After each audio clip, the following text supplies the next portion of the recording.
Huwag mong paglaruan, sure.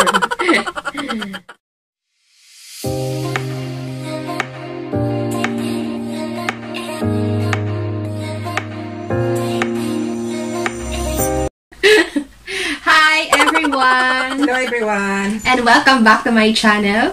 So may special guest ako for today at matchy-matchy pa kami. Before we start, yung mga ingredients kasi na nandito sa table ngayon is Good for 1 bangus.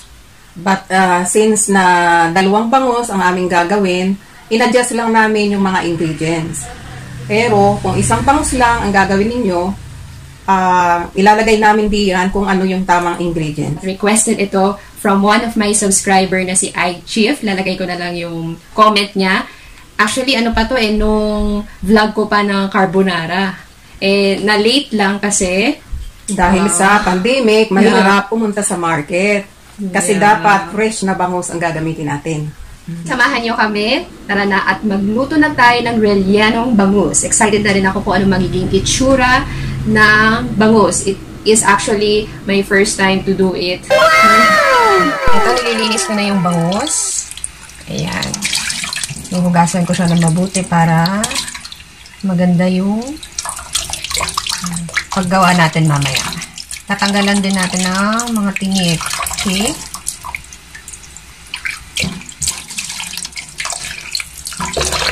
Pagkatapos natin linisin yung bangus, i-drain na natin siya. Okay?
So, ito naman, hinuhugasan ko na yung laman ng bangus. So, nalinisan ko na yung laman ng bangus. Ilalagay na natin siya sa 1 cup of water.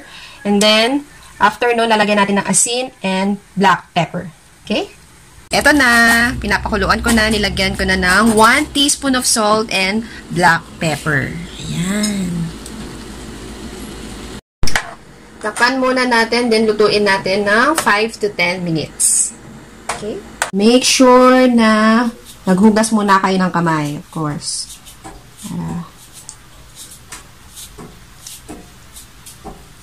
Mainit siya.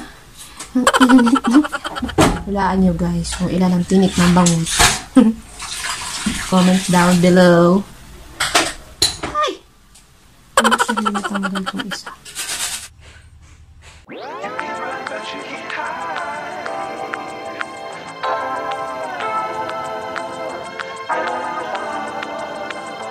So, nilagay na muna namin yung garlic cloves and yung onions. Then, tomato. And then, in-next na namin yung tomatoes.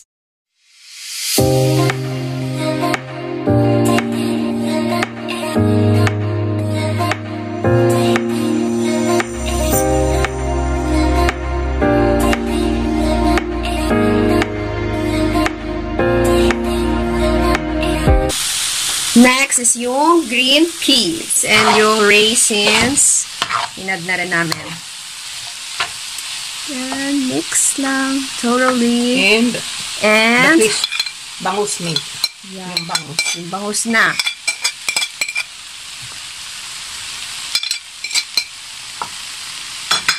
Kasi na yung kumain.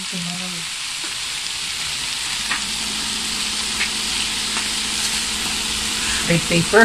Red pepper.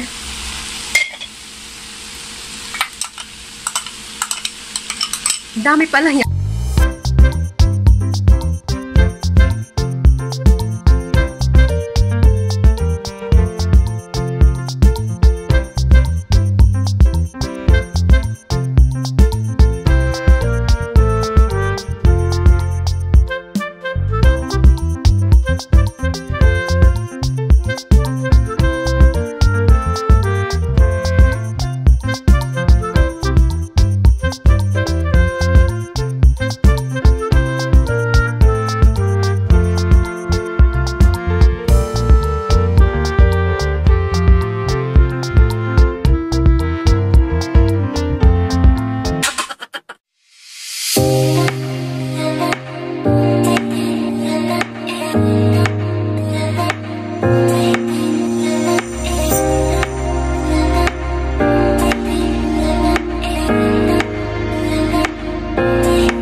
Okay, so kailangan may gloves tayo, no? Maglalagay na tayo ng palaman. Sa tinapay, Charo. Uy, baka maputol yung head, ha? Sure lang yun, no? Alalayan mo yung head, baka maputol. So, you hold here. Tapos ito yung spoon. Sinama ko si Mami dito kasi nakagawa na siya ng rellenong bangus before. Kaya, may idea siya kung paano gawin. So, pagkatapos natin haluin, lalagyan na natin siya ng palaman. Wait. Here, oh. Hold the head like this. Support. Ayan.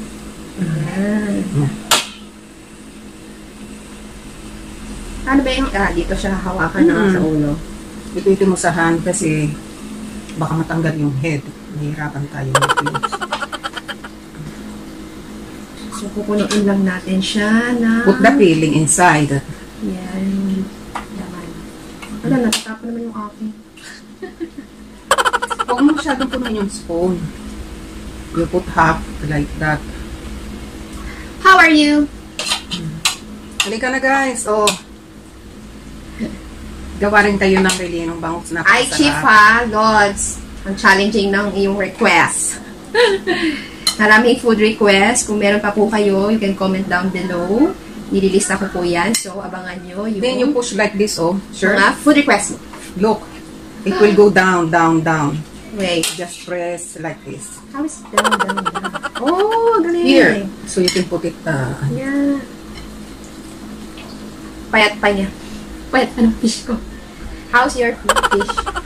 Oh, getting fat. Should be more fat. It should be.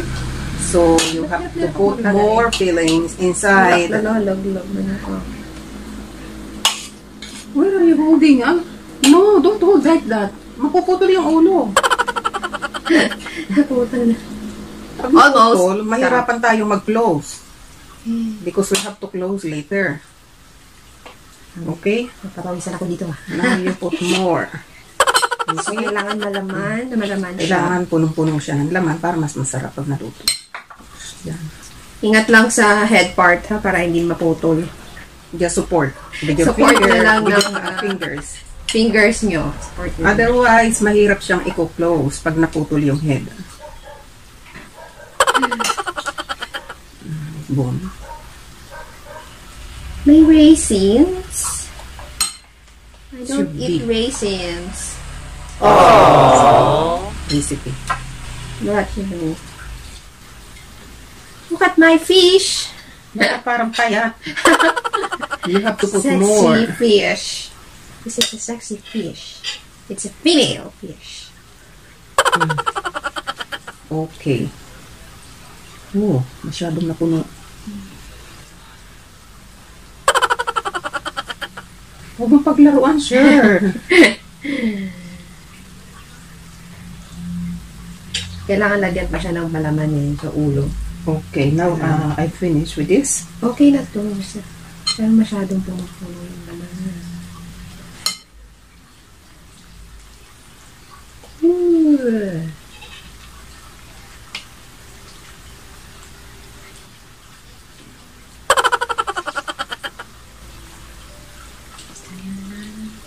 Tatahiin natin. So, tatahiin na natin siya, no? Para pasok na Para talaga yung hindi laman. malaglag yung kanyang laman sa loob. Exactly. Yes. Okay, so tatahiin ko na siya. Kabila lang. Malambot siya. Yan. Palagpasin niyo muna siya. And then, hilahin niyo. Ingat lang ha. Matusok kayo. Yan. So, pagkahila. Perfectly splendid. And then, dito.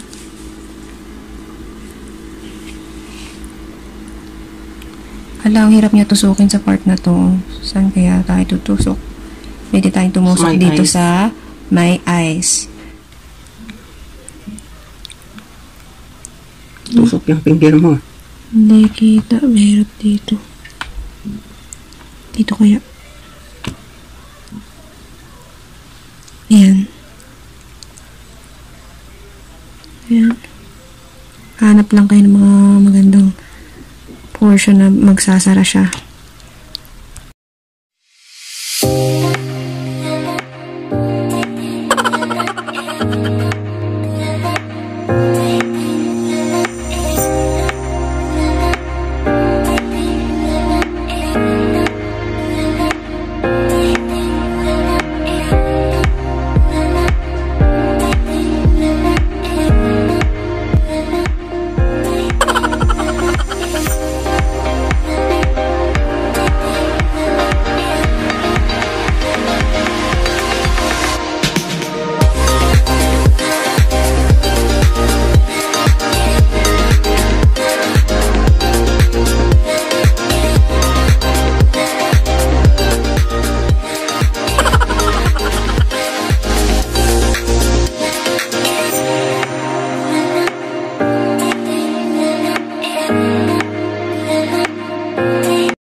Ang laki pala niya. Yan. So, pina-fry na namin yung isang bangus. Dapat brown na brown siya.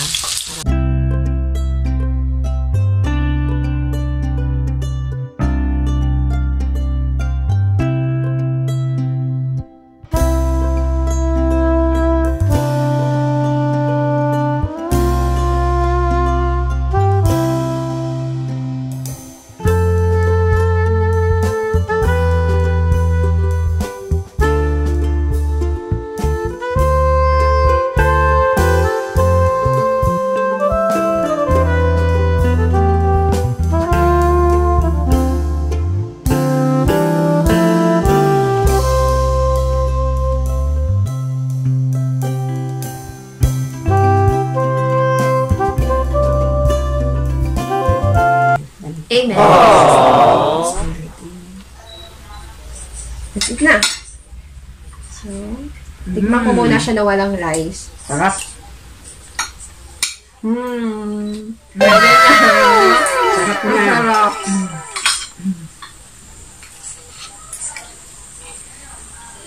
Sarap.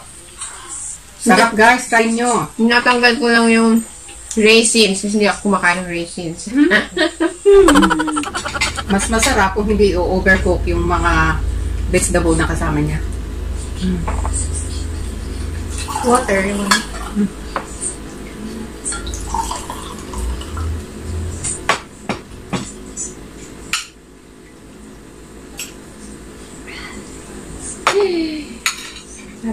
healthy niya kasi yung green peas and carrots. Very good. Okay po. Salamat talaga kay iChief sa request mong to. No? Kasi bukod sa na-challenge talaga kami, ang sarap pala talaga ng relihin ng bangus, no? Nina Alexa and iChief, shout out sa inyong dalawa. Thank you so much for always watching my video. Si Nina, she's one of my closest friends nung sa review center days pa namin. And pinapanood niya yung mga videos ko, binabasa niya yung description box dun sa bawat vlogs ko. It's para sa amin, no, napaka-importante yun kasi doon namin nilalagay yung iba't ibang details na wala dun sa video. So, kompleto doon sa part na yun. Thank you for all my subscribers then na patuloy na nanonood ng videos ko, nagbabasa rin ng description box, nagko-comment, nagna-like. Maraming salamat po sa inyong lahat. Okay? So, dito na po nagtatapos ang aking video for today. I will see you on my next vlog. Cheers!